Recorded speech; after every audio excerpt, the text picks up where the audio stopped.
Hi, I'm Arthur Mata with Bobcat TV here. We have Mr. Lashley. Mr. Lashley, if you could say your name and position because you're a big deal around here.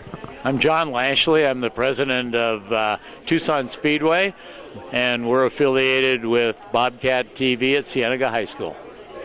Thank you very much. Now, you have been affiliated with the Speedway. It's been yours. It's been kind of like a child to you. Do you ever think that the NASCAR and this partnership, did you ever think that the Speedway would get to such prestige to where it would be national news at Daytona?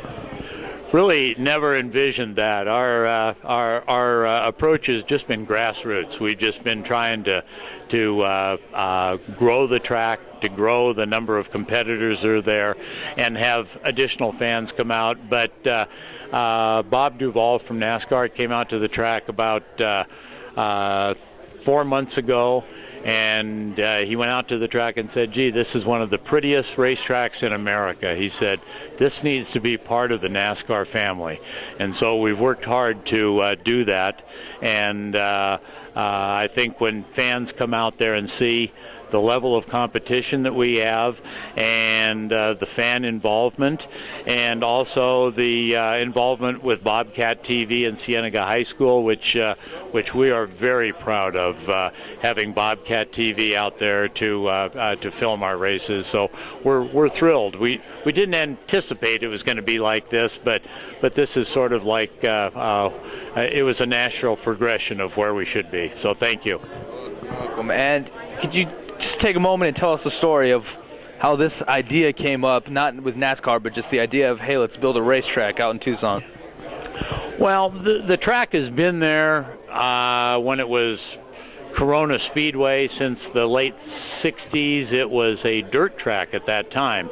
And NASCAR had an idea about a new division that they wanted to do. They wanted to race what ended up being called Craftsman trucks, which is like a pickup truck.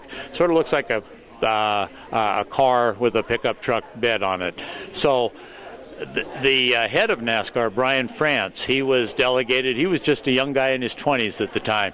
He went from Daytona out to Tucson and spent 4 years here in our town. And he paved the track, changed it, did some building at the track, and they raced these Craftsman trucks, and for about 4 or 5 years at the time. So the track was NASCAR at that time, and then they gave it to the next hand-me-down. Then it became sort of a hand-me-down track, you might call it. And the track sat vacant from about 2010 to about 2012, and we decided, some local people here, our board of advisors, decided that we needed to step up to the plate and bring this track back physically, and then it's much tougher to involve racers who have been disappointed.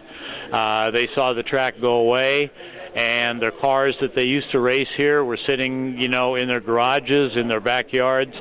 They had nothing to do, nothing that they could do with the cars. So this is a labor of love, both from the track standpoint, but also from our racers, so they can believe that the track is really going to be there when they spend all this hard-earned money and their family money to go back and do something that they truly love, to get their families involved in it again.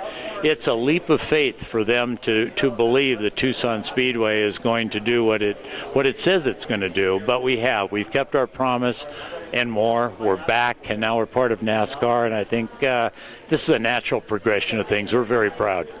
It is. And what is your favorite part about all of this whole event? What has your favorite part been about this? My favorite part is actually getting on the track and racing my car. Quite honestly, the rest of it is an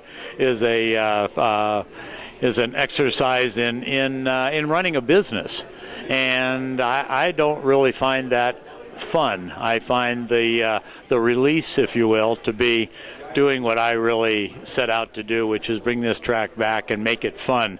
So if I was a fan, it would be fun for me to be in the stands, but as a racer, it's honestly the most fun for me to be in my car going around that track at 100 miles an hour. All righty, well, there you have it, Mr. Lashley, and I'm Art Mata signing off.